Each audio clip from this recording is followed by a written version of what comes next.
Hello,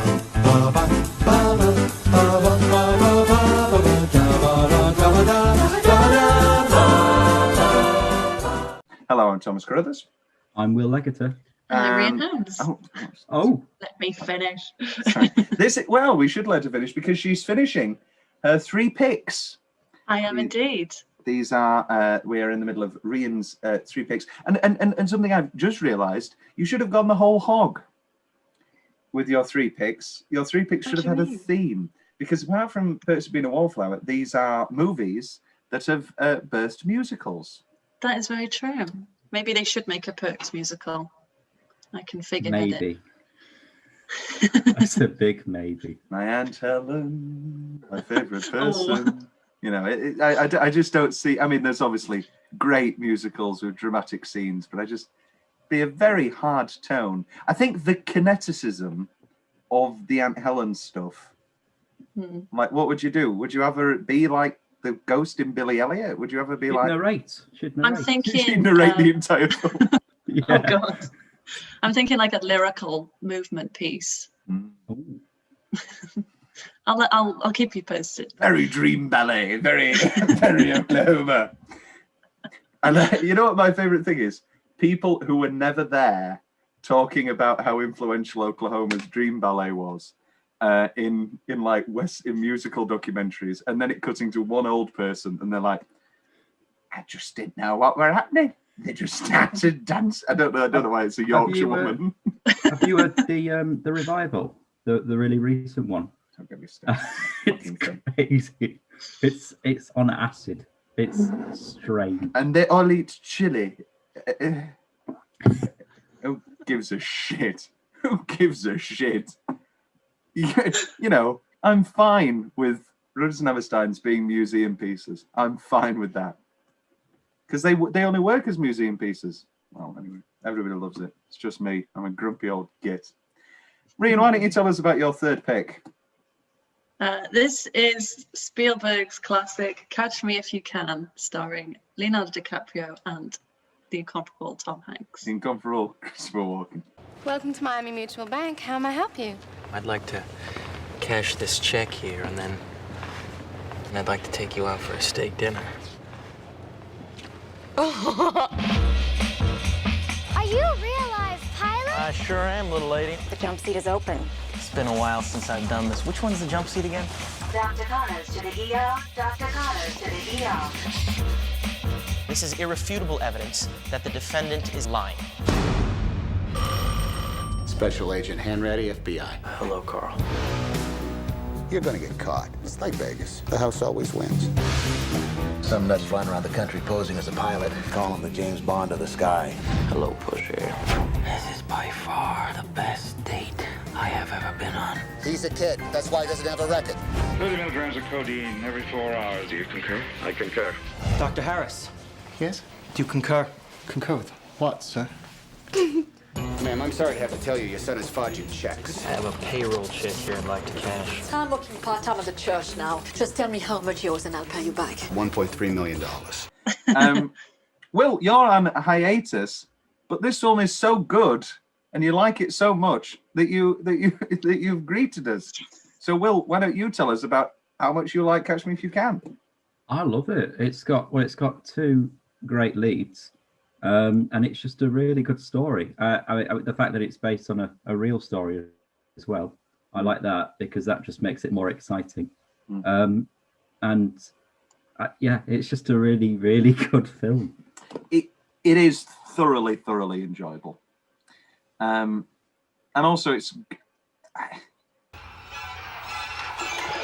I'll be choosing 8 young ladies to be a part of Pan Am's future stewardess program. South America, Australia, Singapore. These are so perfect, the bank doesn't even know the difference.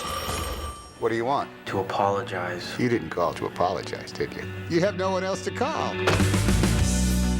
I'm looking for your son. I would never give up my son. If you were a father, you'd know. Stop chasing me. I can't stop. It's my job.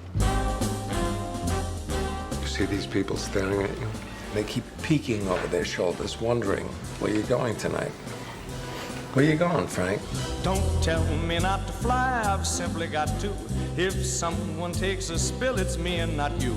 Don't bring around a cloud of terrain on my parade. Sir, we're gonna let him get away. No, Carl. You let him get away. Nobody had a better rain on my Merry Christmas parade.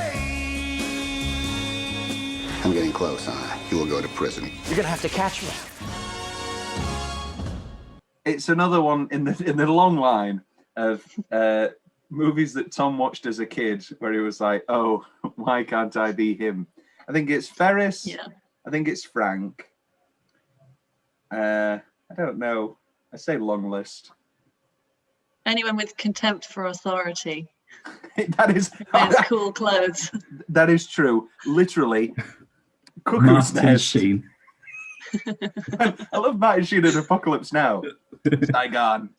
Shit. That's the first 2 words of Apocalypse Now, and it's glorious. And then he gets drunk in real life and smashes a mirror, cuts his hand, and he's just like, "Ugh." And then he has a real life heart attack.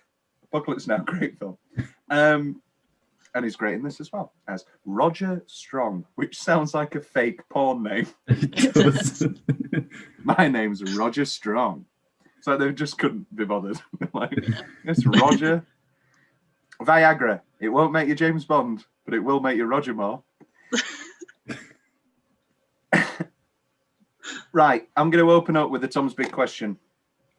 I'm going to read you.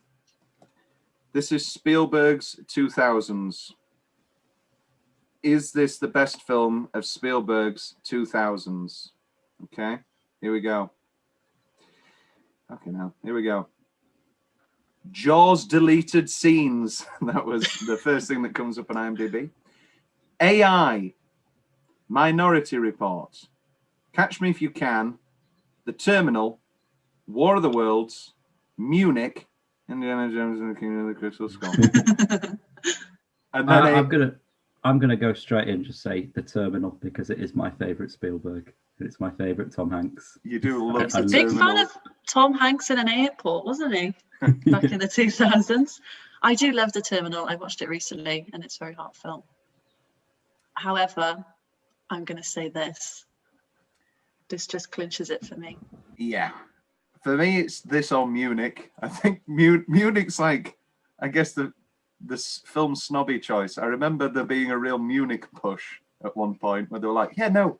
And then he made Munich, and Munich's great. Yeah, Munich. Well, I mean, there's the very funny thing in, oh God, it's one of the Apatows. I can't remember whether it's Knocked Up. It's Knocked Up, and they're all Jewish people, and they're talking about how Munich just Eric Banner's just kicking ass and taking names, and he's killing all these Jew haters.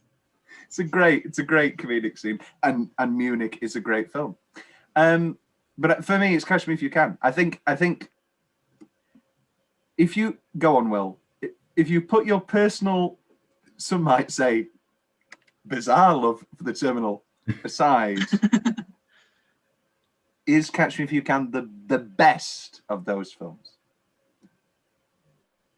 Oh yeah, if you ignore The Terminal, that's the second best. Yeah. Oh wait, if you ignore The Terminal, it's the second best.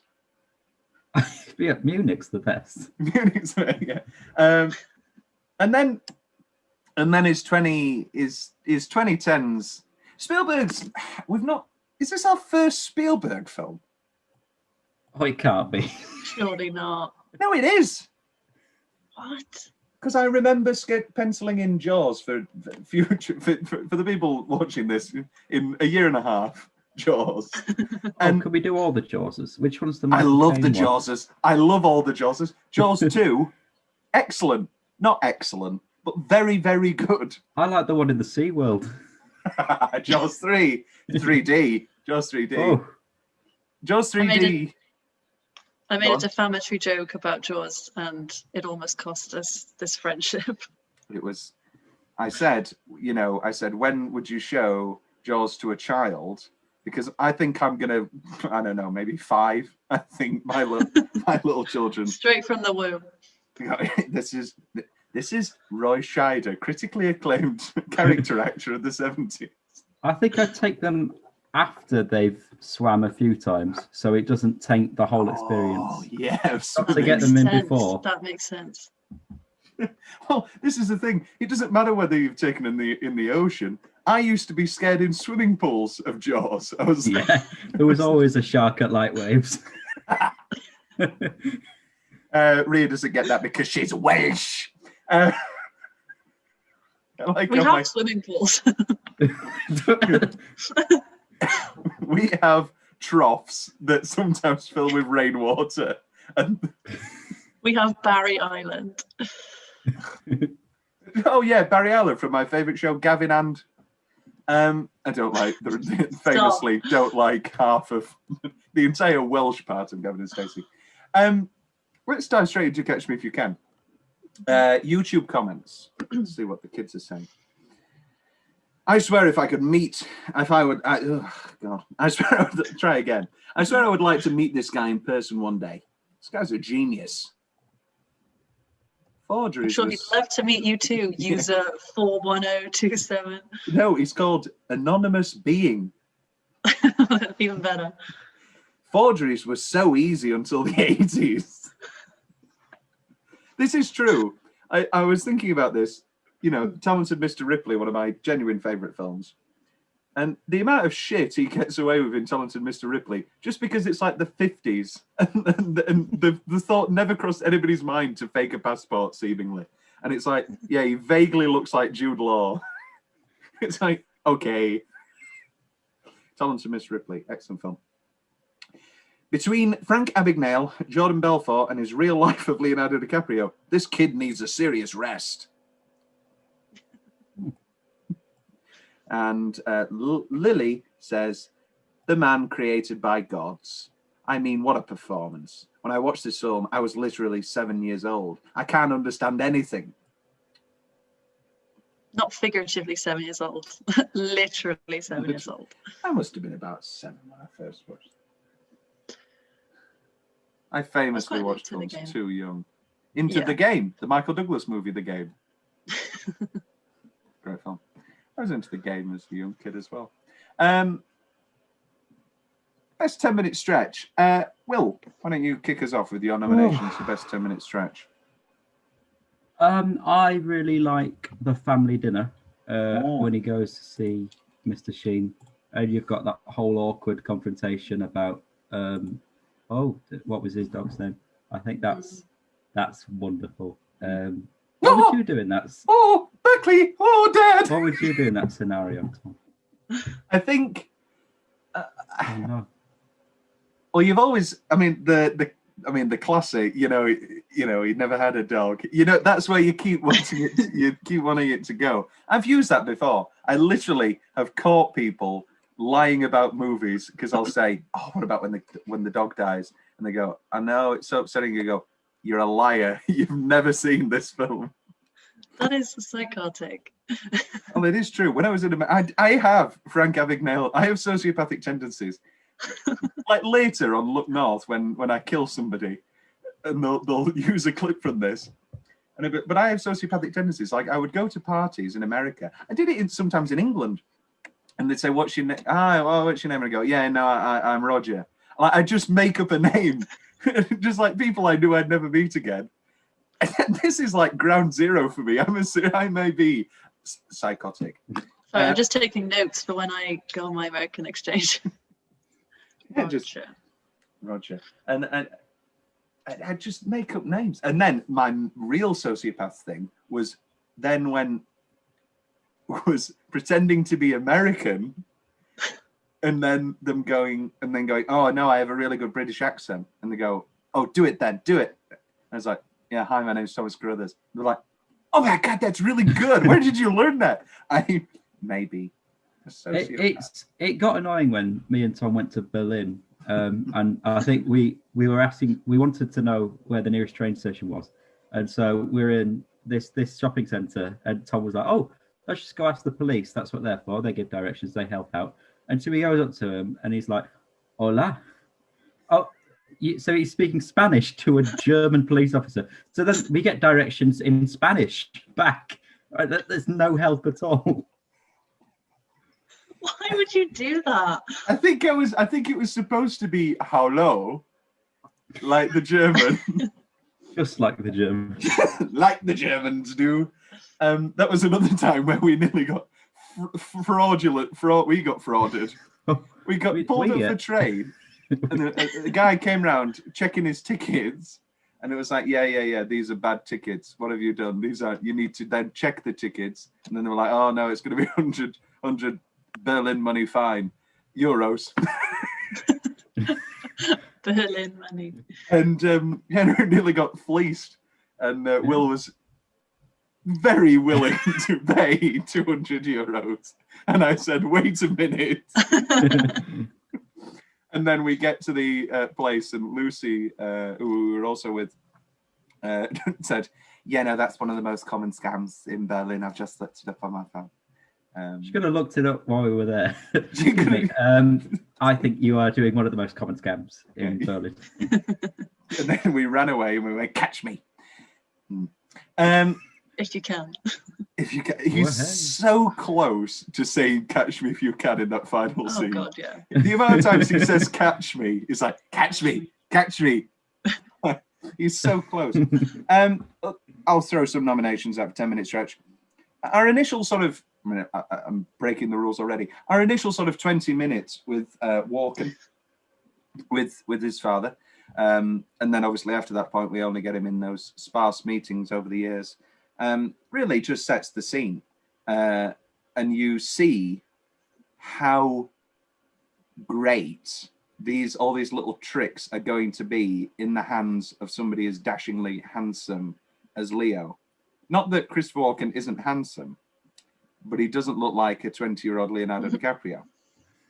With the little necklace. Why is he buying all these necklaces? That's true. Who knows?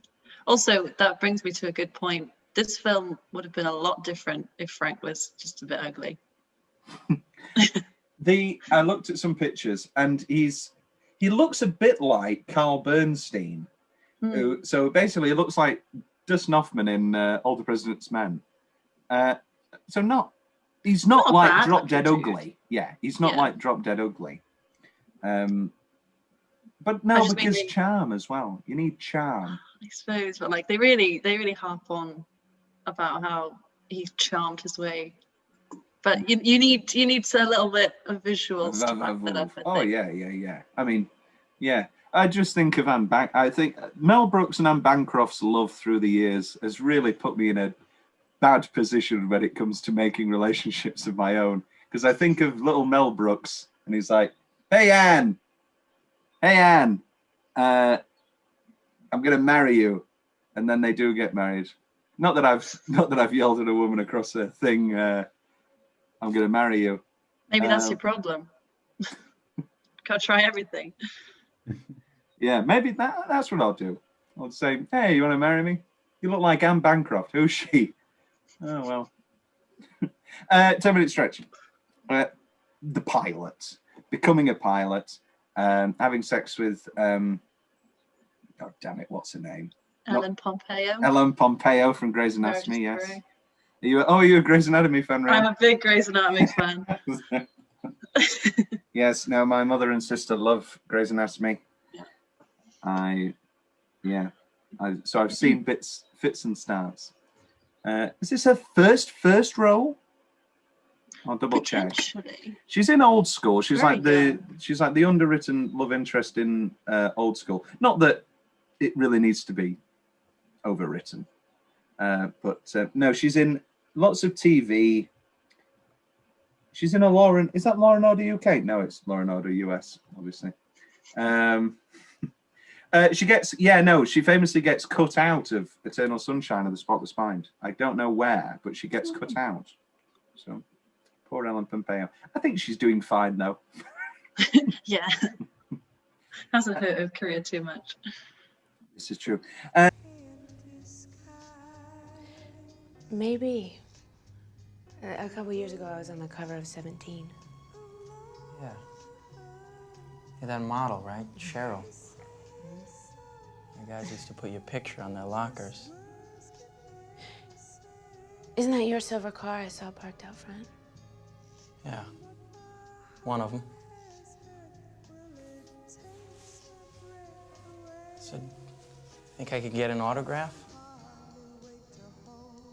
Do you have a pen in your room? A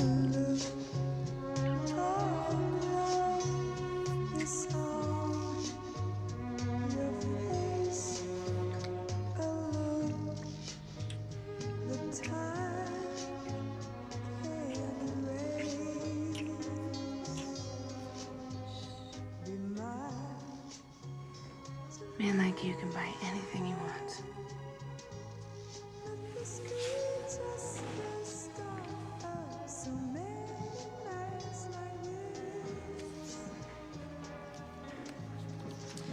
He buys a deck of cards at the hotel gift shop.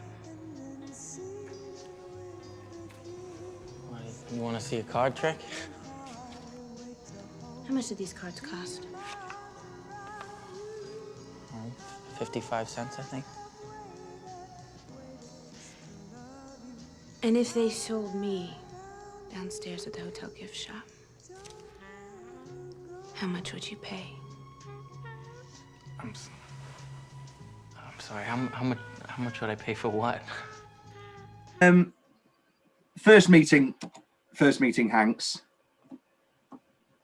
and pulling just an incredible con. And also I love that he's not fully, well, no, he is fully into it, but he's not fully, like when he anxiously drinks the water. He's like, no, please don't catch me in this. Rhian, before I keep going, are there any ones that are coming to mind to you straight away? The hotel scene was my big one. I liked when he studies to be a doctor and he's watching all the medical dramas, and the brilliant moment of, do you concur? And then I love that the guy goes, I blew it. I should have concurred. I should have concurred. Also, the end, not the end, but finding Frank in France, where he's like, catch me. And just the point where he gets to the door and he says, they're going to kill you. And he turns back and he's like, is that the truth? I'll get to that in change, I guess. Let's stay positive for the moment. Let's talk about wonderful Amy Adams. Yes. Hey.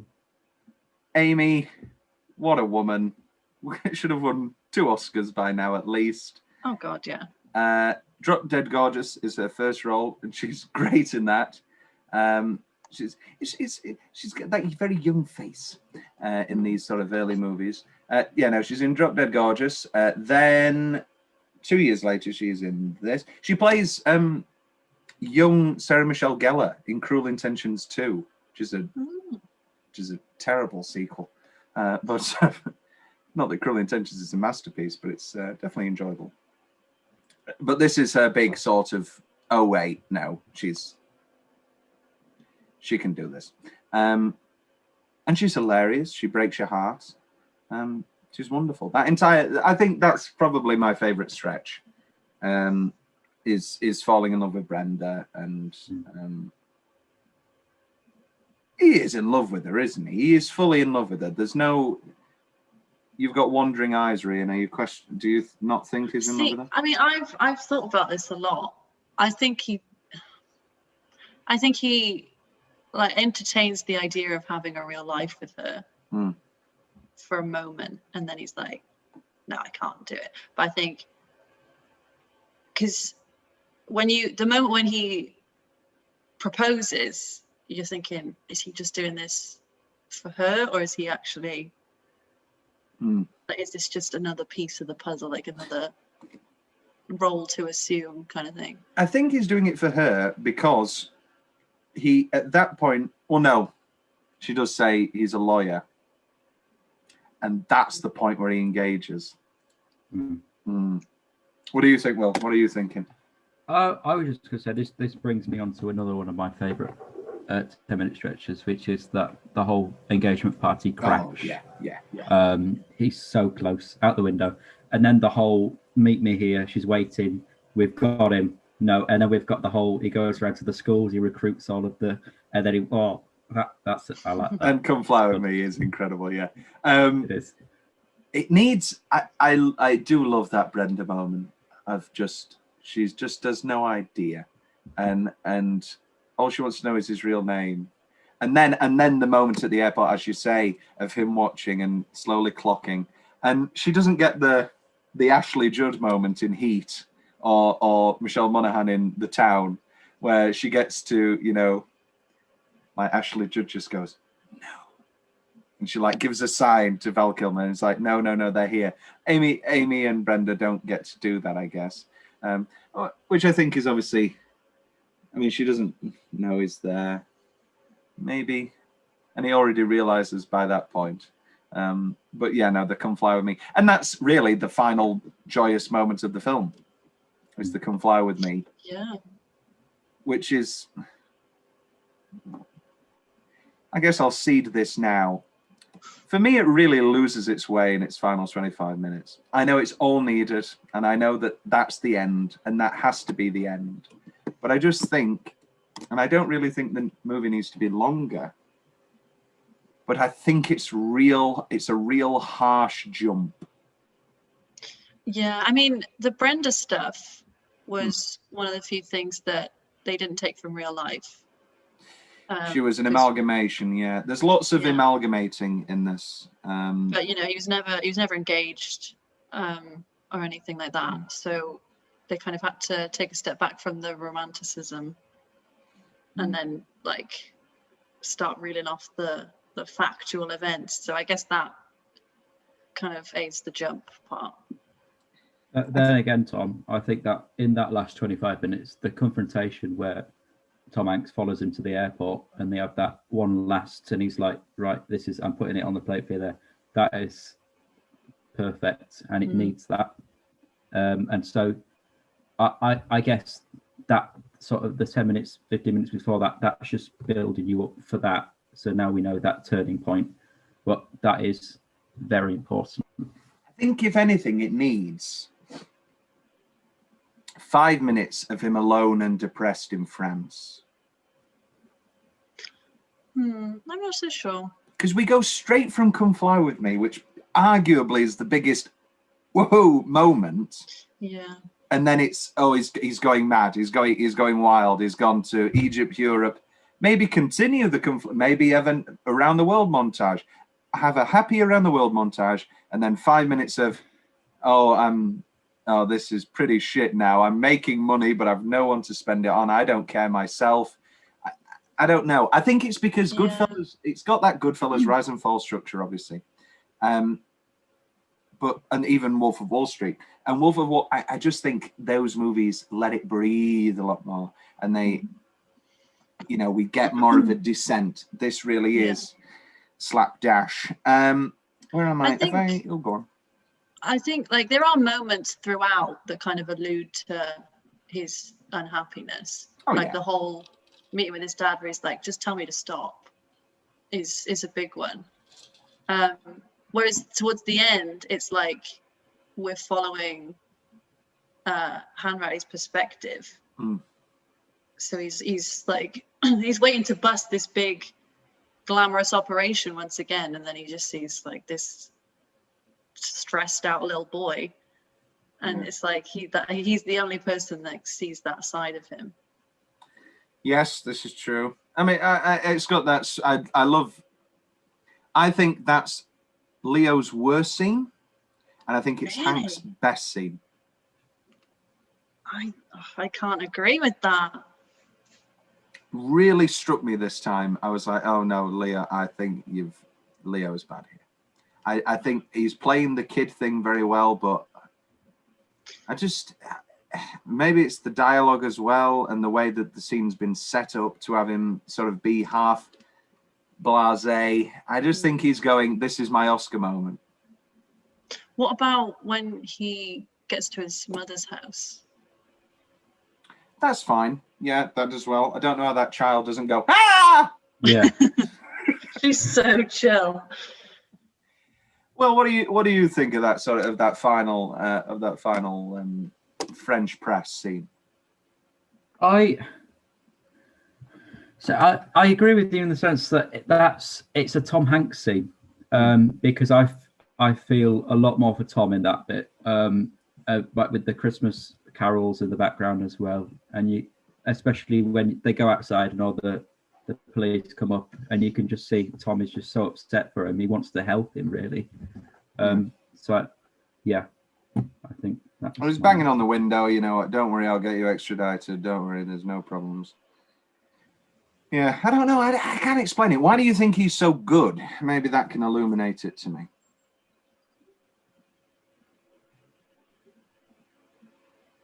Who, Leo or? Yeah, Leo. Yeah, I think unequivocally, Hanks is great in it. I think that's his best scene. That is, I mean, you know, he's very enjoyable when he's doing his "Hey, I'm from the Bronx," you know, "Hey, I'm wacky," but that's, you know, Sergeant checks. Yeah. Carl Hannity. Maybe take it a bit further, but. I just can't pin it, because I think it's because he's so unflappable for the rest of the film, and I understand that that's the point, but I think then when he's doing his "oh God, I'm so miserable in this desk job," that's great. I just think it feels sort of wacky, and it feels like, oh, this is my big moment. Oh, you know, I mean, obviously that's bringing outside stuff to it. I very, very, very nearly got the mute button, but I was out of time. What happened? I sneezed. So close, but so far. Have I missed anything for 10-minute stretches? Will, Rhian?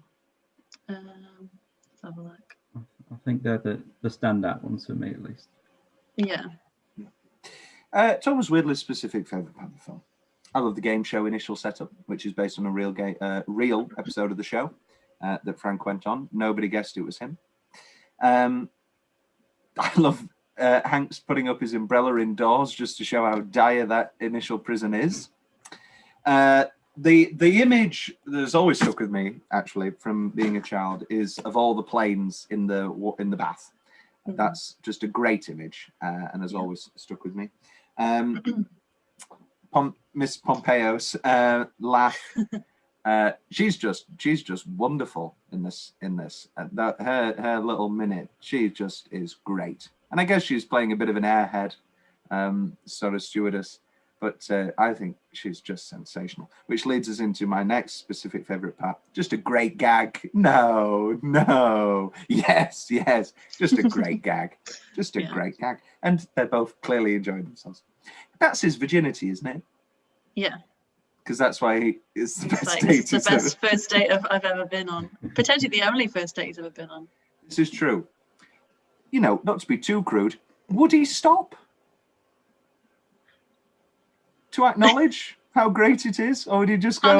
Or would he just wait for after to say? Because they're clearly 16-year-old boy, probably not.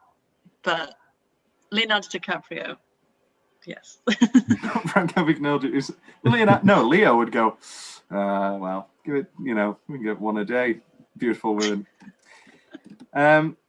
What's next? Knock knock. Go fuck yourselves. Excellent.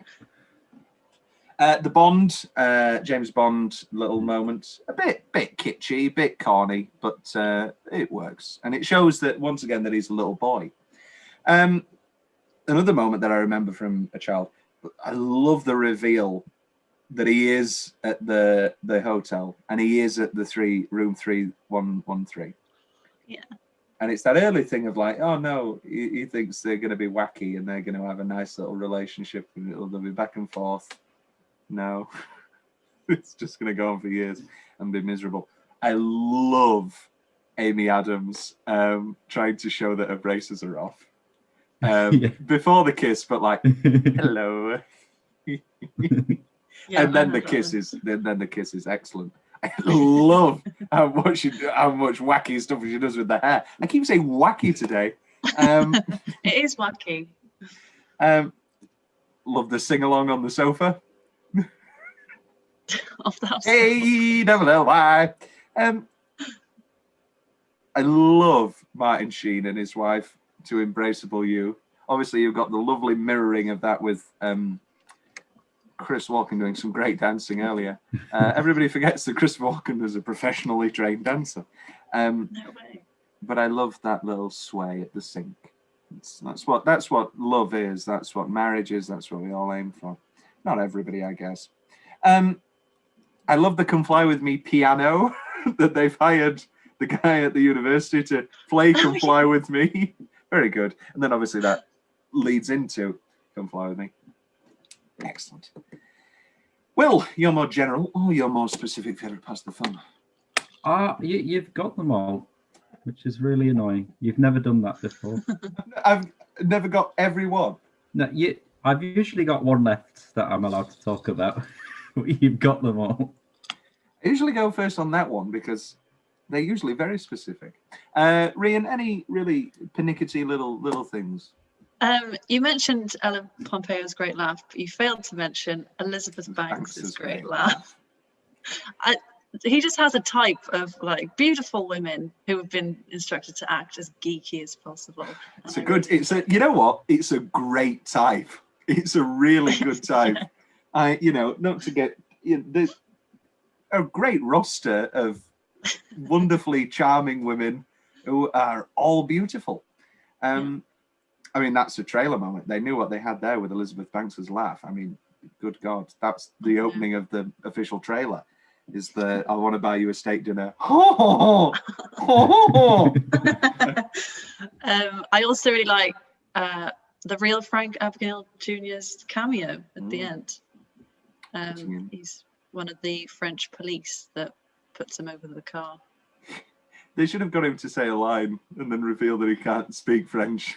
It's like, well, you are getting in the car. It'll come off like your Spanish accent. Hola. Welcome to Berlin. Well, apparently he didn't want to be in it. So that was like the most they could get out of him. Yes. They wanted him to play Carl.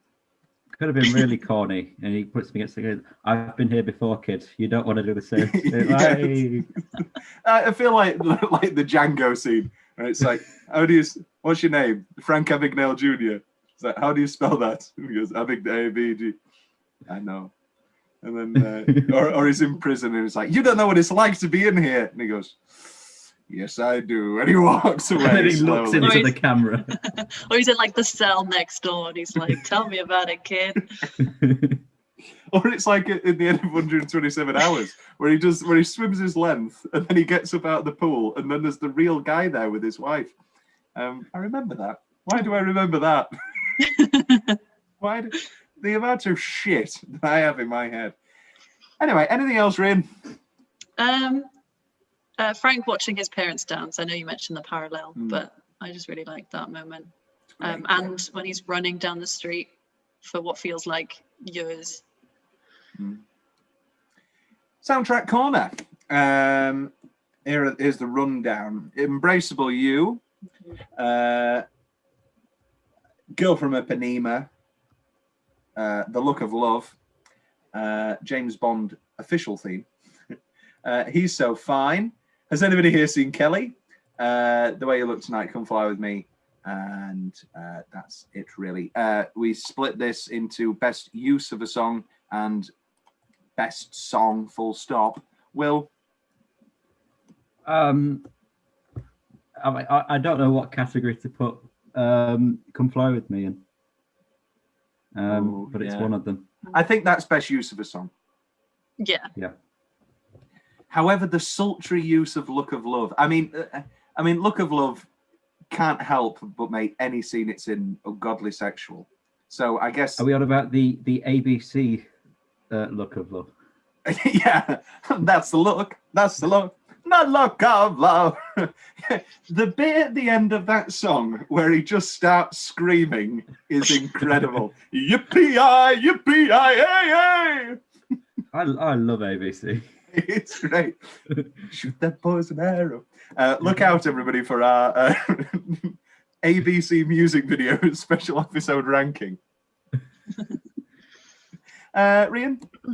Can I include Catch Me If You Can by John Williams in this? Diddly, diddly, diddly, diddly, diddly, diddly, diddly. I think it's one of John Williams' most underrated themes. It's brilliant. You know, they talk about Superman, you talk about Star Wars, you talk about, I mean, you're talking about a lot.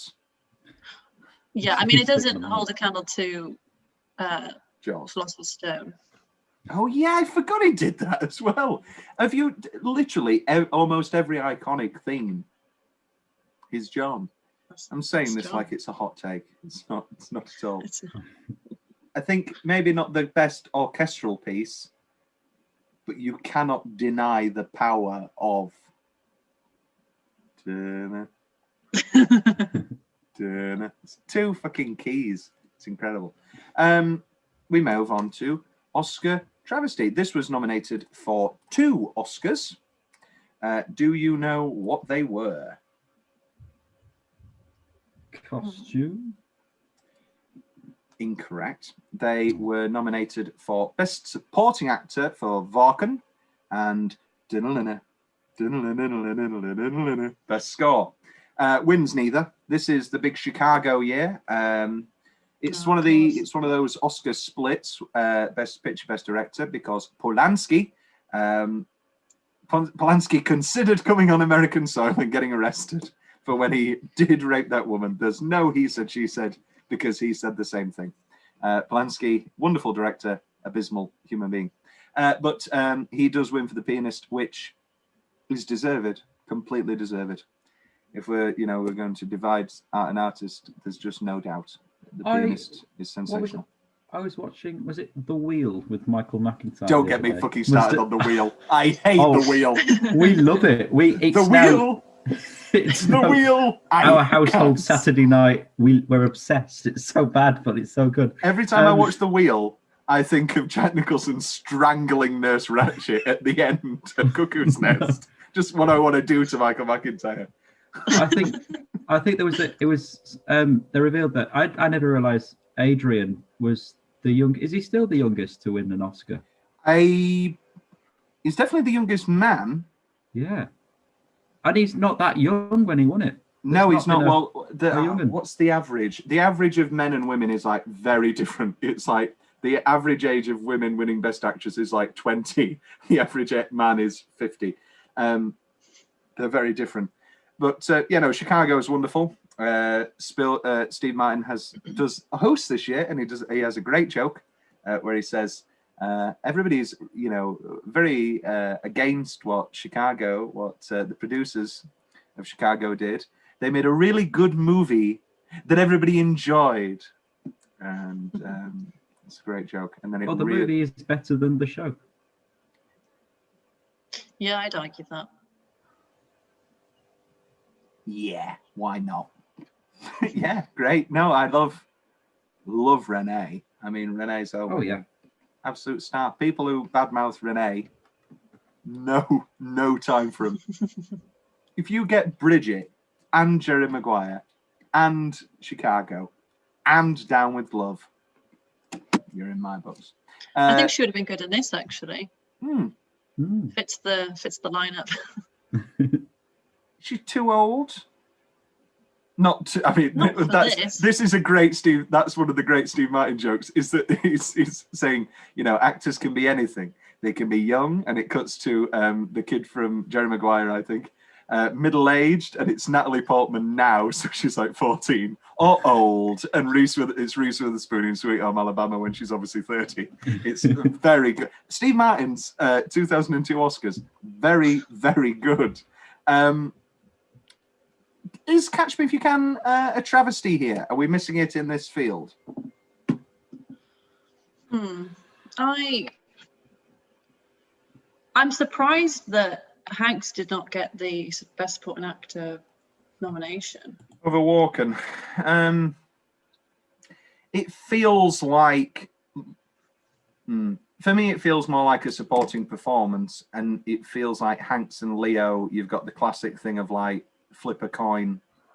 Well, no, obviously Leo's best actor, but Hanks, you could flip a coin and say is it a dual lead or is he supporting? He's supporting. Yeah.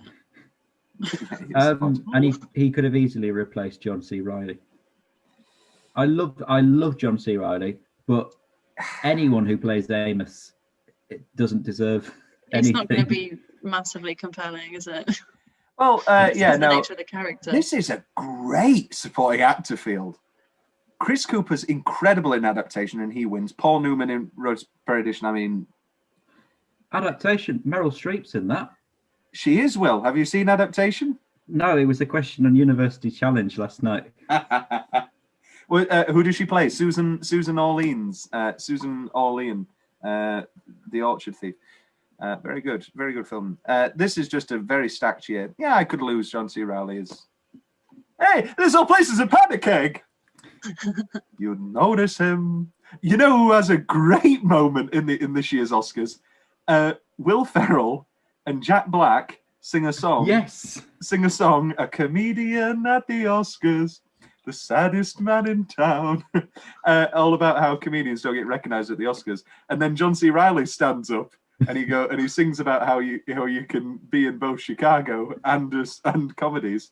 And when John C. Reilly stands up, Will Ferrell goes, oh, sorry. So when Jack Black comes on, Will Ferrell goes, Jack Black. And then when John C. Reilly comes up, he goes, John C. Reilly, because he gets it wrong. And then they all laugh, and John C. Reilly misses his music cue because he's laughing. It's excellent. I'll send the link after. Yeah, no, Walken's not winning. You know what I'd go for? Adapted screenplay. Yes, agreed. You know, as well as the epic dialogue, in regards to structure, I know I talked about my issues with the final stretch, but in regards to structure and as going bit by bit through each of his scams and his schemes, we understand these rather grand schemes, and we go so minutely through them that we believe it when he's doing outlandish stuff later in the film. Mm-hmm. John Williams for score, loses to Frida. Yeah, I guess. Any other nominations that you think are glaring, any of you? That 4-year-old at the end, best supporting actress. The little tap on the window. That's okay. That's my mommy. Who's your mommy? So she doesn't hear. So I don't get it. She does hear who's your mother, but she doesn't hear. Well, she doesn't speak at all, does she? So she points. Maybe she's mute. Maybe. How'd you feel if you lost your uniform first week on the job? Relax. Pan Am's got lots of uniforms. It's going to be $164. Great. I'll write you a check. Sorry, no checks, no cash. You'll have to fill in your employee ID number, and then I'll bill Pan Am. I'll take it out in your next paycheck. Even better. Dear Dad, you always told me that an honest man has nothing to fear, so I'm trying my best not to be afraid. I'm sorry I ran away, but you don't have to worry. I'm gonna get it all back now, Daddy. I promise. I'm gonna get it all back.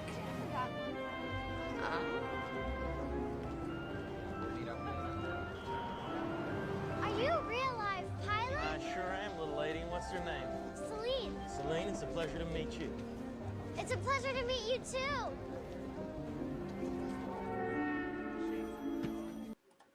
Who knows? Maybe she's French. No.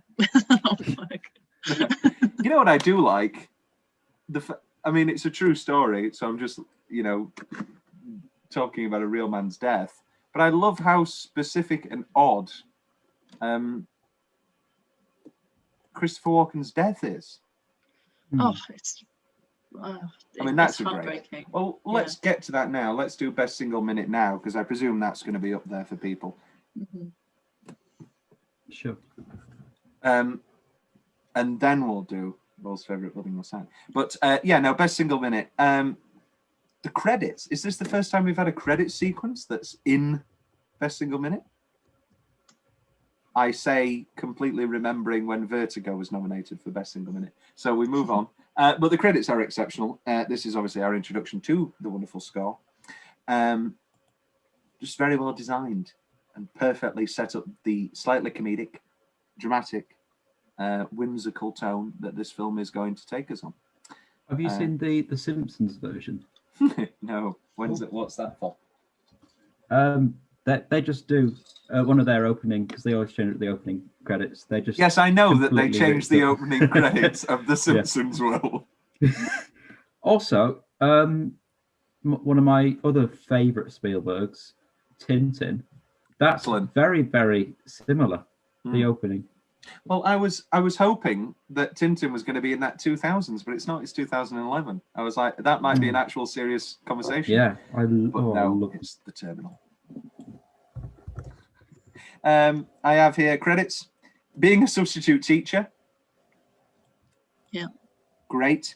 And then being on the plane at the end, the bar, the 2 meetings with Chris Walken, and the 2 phone calls on Christmas Eve. They're the sort of like posts throughout the film that really set us up. Both completely fictional. He never ran the Christmas Eve because he didn't want to get caught, and he never met with his dad after he left, but because he didn't. That's the end of that story. Will, any nominations for Best Single Minute? Will's frozen. Rhian, any nominations for Best Single Minute? I like the check forging, the first sequence with all the planes, as you said. The hotel scene where he just doesn't open the wallet, and you're like, oh my god. Because it's weird because you're rooting for Frank, obviously. Oh but yeah, without a shadow Tom of a doubt. Hanks is so compelling. A little bit of you is rooting for him as well. Like you want him to catch him out just to see what might happen. I think this movie needs to be Heat. This movie needs to be Heat, and it needs to be 3 hours, and I need to care, and I want Hanks to get DiCaprio just as much as I want DiCaprio to get away. Yeah. Heat is incredible because you want Pacino and De Niro to win. In here, I couldn't give a shit about Hanks. I'm just like, no, just get away, Frank. I am very, very happy that Frank now gets millions and millions of dollars. I'm remarkably happy at that. Oh yeah, absolutely. I just don't But, give a shit. I mean, you are made to sympathise with Hanks a little bit because you get all these scenes where you see how incompetent the rest of his team is, which you could say could be cut, but I think it just aids his frustration. And like another nomination I had was the airport escape, because his team just leads him down a completely wrong path, and he was so close. Yeah. It's very good. Will, before you froze, I inquired about your nominations for Best Single Minute. Oh, was there a rather embarrassing pause? He was like, oh. For some reason, your sound kept going. No. Credits definitely. Yes, I think. Nomination would be when is it Carl? Yeah, Carl Hanratty. Yeah, when Carl goes to see Christopher Walken, and he says he explains what's going on. Went to Vietnam, and you can just see the pride that Chris has got. He's proud of his son. Don't ask me. Get my boy. Give up my boy. We're nearly at an hour, and we haven't done a Christopher Walken impression yet, which is good. A miracle. The miracle on the Mississippi. Will's favourite building or set? You've got a lot of nice 60s stuff. Yes. Well, I think the Amy's house is a very nice house, and I would like to live there. But as a set piece, I think that your favourite scene, Tom, with all of the printing presses, I think that's a good set piece. Yeah. I thought you were going to say Ellen Pompeo's hotel suite. I love swanky hotel suites. I love hotels. Just full stop. Which leads us into best line. Rhian, this is one of your picks. Why don't you kick us off? Sure. Obviously, first nomination is Two Little Mice Fell Into a Bucket of Cream. Two Little Mice. Bag of cream. Such a brilliant line that they made that into a whole song in the musical. Yes, they did. I haven't Just done the turn musical. butter into cream. I haven't It's a done the great- musical. Is it any good? It's It really is good. good. It is really good. Yeah. I had to. There was a student, a fellow student. She doesn't listen to it. She proudly comments how she doesn't listen to the show, and she sang. Is it "Fly Away," the song that Amy Adams sings? Fly away. Yeah. So I had to listen to that a lot, and I guess that was a fine song. Yeah, that was good. Yeah. Well, if it ever comes to Leeds Grand Theatre, just tell me how much it owes, and I'll pay you back. So far, it's about $1.3 million. This next trailer moment. Well, I was just about to say that. Catch me on this next one. I'll do the knock one. That's I don't want to lie to you anymore. All right, I'm not a doctor. I never went to medical school. I'm not a lawyer or a Harvard graduate or a Lutheran. Brenda, I ran away from home a year and a half ago when I was 16. That's not the line. The best line is, "You're not a Lutheran?" And it's solely down to Amy's wonderful performance. And that's all I have. Rhian? When the stewardess is like, "Would you like a drink after takeoff?" And he says, "Milk?" Because he's a child. And that's when she knew she had to have him. I also like "To the Moon." I would get that tattooed on my body. Is that really the moon quote you'd have tattooed on your body? Would you not have your previous episode with us? Oh, what do you want, Barry? Not a moon round. Well, that's what I mean. Like the imagery, you can say it's for so many different. Would you have the image that Mary draws of the George cartoon lassoing the moon? Yes, absolutely. Well, I'd have Ben Kingsley and Hugo. Tattooed on your body. Yeah. I'd have what's a really funny niche reference I can make? I'm going to make a niche reference from a random Blu-ray that I'm going to pick. Oh, that's not funny. I'm not going to change this one. This is going to be it. People don't know that one. This is going to be the one. It's going to be a random DVD. Right, this is going to be it. I'm going to have tattooed on my body. Oh, God. A no smoking sign from the wonderful film Thank You for Smoking. Very underrated. Aaron Eckhart. William H. Macy. God, how funny would that have been if it was a better film? Had 3 tries as well. It didn't go well at all. Which moves us into what's the change? Rhian, you may have picked this as one of your 3, but do you have any changes? I mean, I would just like a proper end for Brenda. Really, I want to see how she goes to live her life. Even just like the illusion to her having something to do beyond it. Because, I mean, she's just got she just got back into her family situation she was cast out of. And so I don't know what that means for her, whether she would like be outcast again or whether she'd just be consigned to being an old maid, which, as we've learned from A Wonderful Life, is the worst thing that can happen to a woman. Where is she? She's at the library. She's closing out the library. I don't think you can. I think it's very nice, and I want more for Brenda too. Hashtag Brenda deserved better. But I just don't think you can. I think there's not a single scene in this film that isn't with Tom Hanks, and it isn't all with Leo. And I think that's what you need. It was a necessary choice, but wishful thinking. If anything, I would just want to know what happened to her. And that's what the song I had to listen to is, isn't it? Yes. So that is her final farewell. Her big number. I don't think you ever see her again. Which makes sense because she's fictional. This is true. Will, do you have any changes? The only thing I can think of is just a will thing. When he's frantically packing all the money away and jumping out the window. It's just a bit messy. It is messy. Like there's It's money so messy. everywhere. I'm like, put it in the. Why is that money not in elastic bands? I know. I actually had the same thought about the French press where he's gathering up all the checks. He takes a big scoop and it's so messy, and then the next shot they're in a really like thick wad, and I'm like, that was not how many he managed to pick up before. And then he drops them anyway. Yeah. Especially when he's so organised, when he manages to get away.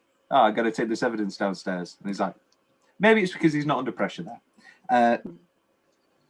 I've got a few actually. Just a general one for the real world. Why aren't checks more of a bigger thing in the real world? I love a check. There was a whole SNL sketch about how great checks are, and I was like, yeah, checks are great. Well, maybe they were in the 60s. Yeah, I think I want to live without all of the murdering. I think I'd love to live the world of Tom Ripley in The Talented Mr. Ripley. You know, you would be the murderer. Just lounging about in Italy, in 50s Italy. Obviously, my attraction. Oh, go on. Tom being that awkward middle-aged man, only paying by check, like just getting on a bus. Can I get you a check? I pay my check. Oh, yeah, I like checks. I'm sure they're having incredible sex. It sounds like they are. But what about all that food? You've bought all that food and it's going to tumble to the floor. Come on. Enjoy that food afterwards. That's just every sex scene where you have to have an image of something shaking and something falling. Yeah, but that's a lot of food. That's nearly like Austin Powers Naked Gun level amount of food falling to the floor. Like, you know, that could be really fun. Like, you're clearly working up an appetite and then have a nice meal together, lie naked. Anyway, Leo's a terrible vomiter. That was a really fake bad vomit when he after the bicycle accident scene when he runs to the janitor's closet. That was a really bad vomit, Leo. You're really bad. Not as good as Will. Everybody watch. Oh, I thought you meant the plane scene, because I think that's supposed to be fake. Oh. But the other one is supposed to be real. The janitor's closet, I just thought was bad Leo. And I've talked about how it sort of loses its way in its final 25 minutes, and Leo's bad in the me, Tom. Back to me. Did you think I am a good vomiter? I think you're really good, and I thought, how ingenious. When you said that you needed to swallow some water to spit it in, I thought, of course. And clearly Leo's just dry heaving, and he's quite bad. He's quite bad at vomiting. What's left from Will's notes? That's it. What's left from Rhian's notes? Yeah, I think that's it. I just talked about how I shamefully do root for Tom Hanks a little bit in this, but ultimately we're all just living vicariously through Frank's success, as he said.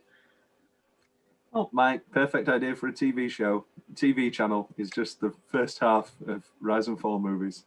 I want this to just fade to black at the engagement party, not him leaving. Just like, yeah, okay, and it fades to black, and then that's the end of. Oh no, with an edit of the "Comply with Me" sequence in, and then that's the end of the movie. Just like, you know, just the wedding from The Godfather. We just need the rise. Yeah, just like the first hour and a half of Wolf of Wall Street. Just that. It's terrible. The first half is terrible in itself. There's no they're not happy.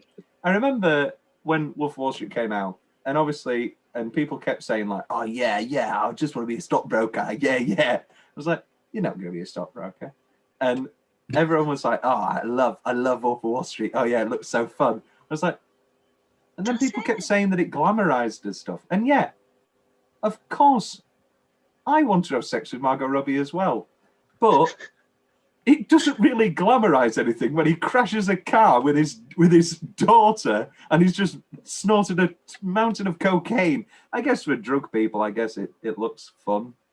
But he slaps his wife and then crashes his car. There's no glamorization. Anyway. Yeah. A few fun facts. According to real Frank Abagnale Jr., approximately 80% of the book is true. The screenwriters combined storylines from the book and... Wait, so 80% of the book's true? Yeah, so... What? Well, the plane escape, for instance, Frank was like, "Oh yeah, that definitely happened," and then plane experts were like, "That is physically impossible, Frank. No, you didn't." So maybe he backtracked and went, "Oh, you'll never know." The newly filmed clip from To Tell the Truth that opens the movie is based on a real episode. In that episode, not a single panelist correctly guessed that he was the real Frank Abagnale Jr. Wow. Okay, so some production stuff. Gore Verbinski was going to direct. Was going to direct it. Pirates of the Caribbean and The Lone Ranger. Very good, The Lone Ranger. Very underrated. And it's not. Basically, Spielberg bought the book and he was like, "Yeah, let's make this movie." He was going to produce it, however. Our boy David Fincher was very close to making it. Milos Forman was very close to making it. James Gandolfini was always Carl until it had to get delayed because of Gangs of New York going over. And then Gandolfini had to go back to work on The Sopranos. And then Spielberg takes over. Hank comes in and Leo, because it was always Leo. They were always having Leo. Yeah, I don't think anyone else could have done this part justice. Well, it's been. I'm going to give you one other person that I think could have done it. In 1981, it was originally announced that this story would be filmed and that Frank would be played by Dustin Hoffman. I can see it. I think Matt Damon could do it. Oh yeah, via Talented Mr. Ripley. Will, have you seen The Talented Mr. Ripley? I haven't. Well, you'd love Talented Mr. Ripley. It's like cons, and it's murder, and it's like 50s Italy. It's great. Jude Law's in it. Gwyneth Paltrow's in it. Cate Blanchett's in it. Philip Seymour Hoffman's in it. Philip Seymour Hoffman's first line in the film is, "God, don't you wish you could just fuck every woman in the world once?" And if that's not a great opening line, I don't know what is. And he's getting out of a sports car in the middle of a 50s Italian area. I don't know. Will, that can be for Will's favourite building or set. He can tell me what an area is. Thank you for choosing my only category. It's not your only category. You get every category. To get her to achieve the way he wanted her to sloppily kiss Leo, Spielberg asked Amy Adams to pretend she was starving to death and eating a cheeseburger. Incredible. The tense standoff at the warehouse was a little less tense in real life. Abagnale was spotted on a wanted poster and somebody spotted him whilst he was shopping groceries. Here's some taglines. Let's see which of these we like. Catch them this Christmas. No. The true story of a real fake is the main tagline, and I think is great. Brilliant, yeah.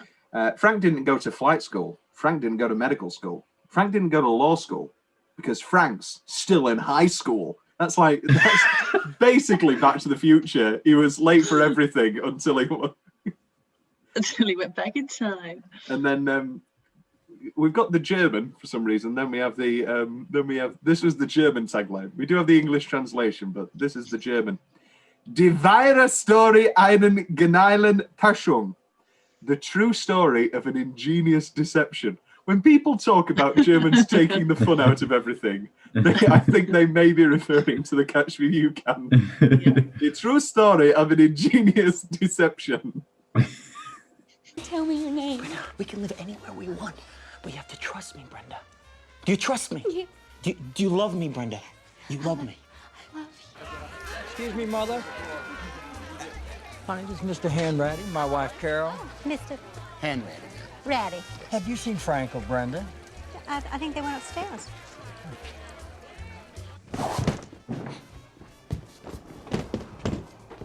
Frank. Come here. Okay, in 2 days, you're gonna meet me at Miami International Airport, all right? You're gonna leave the house after your parents go to sleep. You're gonna take a taxi cab. You give the taxi driver this money right here, and you tell him to drive all through the night. Brenda, you're gonna leave at 10 a.m. 10 a.m., all right? I never stop.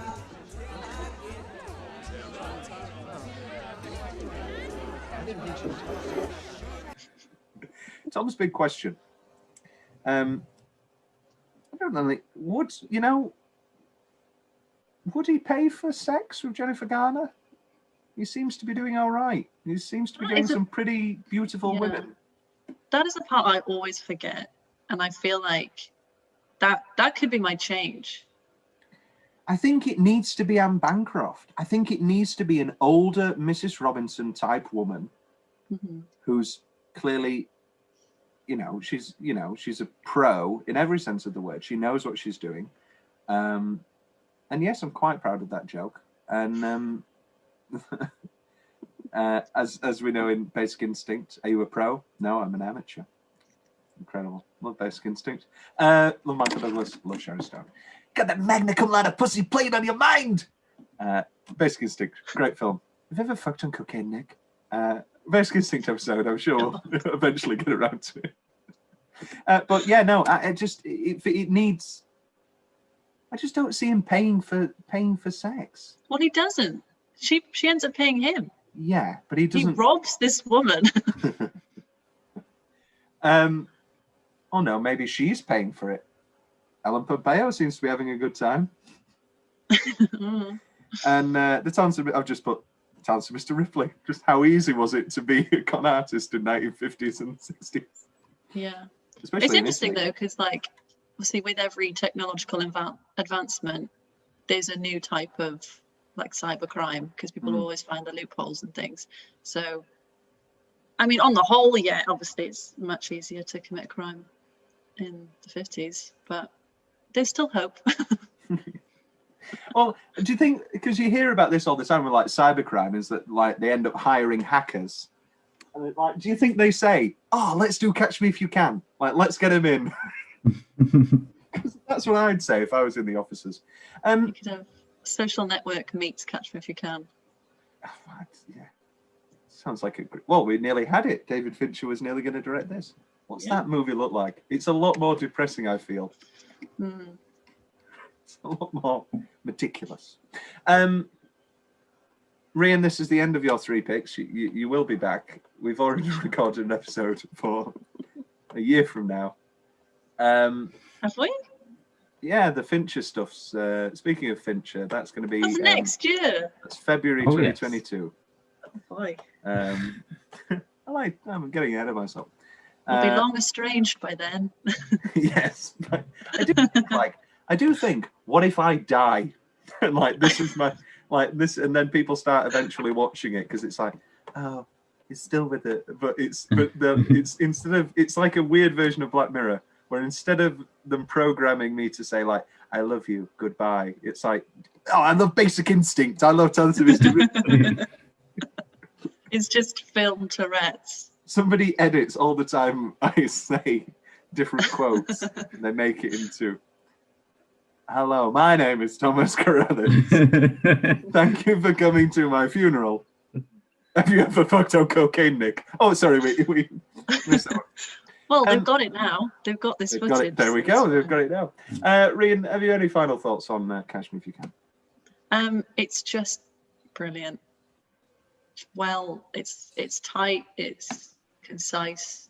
It's got the right amount of Hollywood magic without being so epic that it kind of loses you, because most of it is true.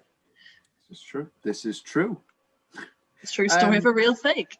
The ingenious story of a real deception.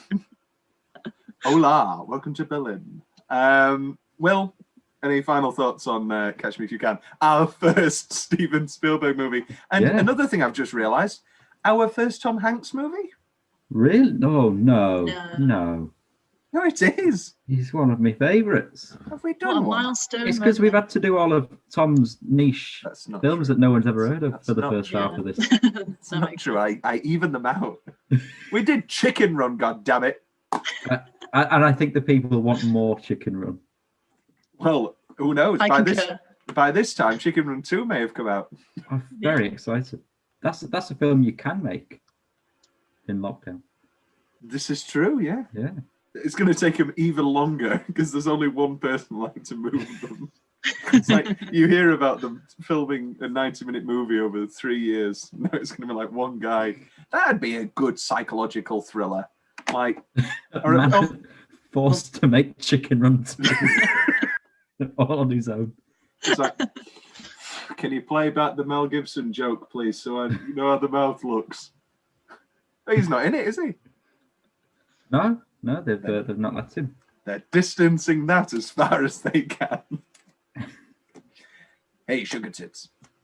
That was good. What's the last thing he did? Daddy's Home 2? No, he directed Hacksaw Ridge. Oh, he did. 7 years after rampant anti-Semitic comments and verbally harassing a female cop who pulled him over by saying, hey, sugar tits, he got nominated for Best Director. Well, I guess, yeah. Well, I guess we did, yeah. I mean, and Hacksaw Ridge wasn't even good. Not that it matters, but like it wasn't even worthy of Best Director. But Daddy's Home 2 was Daddy's excellent. Home should have been nominated for every Best Film. Do you remember when they just did all of Do They Know It's Christmas at the end of Daddy's Home 2? It's great. It's great. Daddy's Home 2. Anyway, that's it for our podcast on Daddy's Home 2. Thank you very much, Rhian. Thank you. Will, thank you very much. Thank you. I don't know what to say. Dabba dabba dabba da da ba ba ba ba ba ba ba ba ba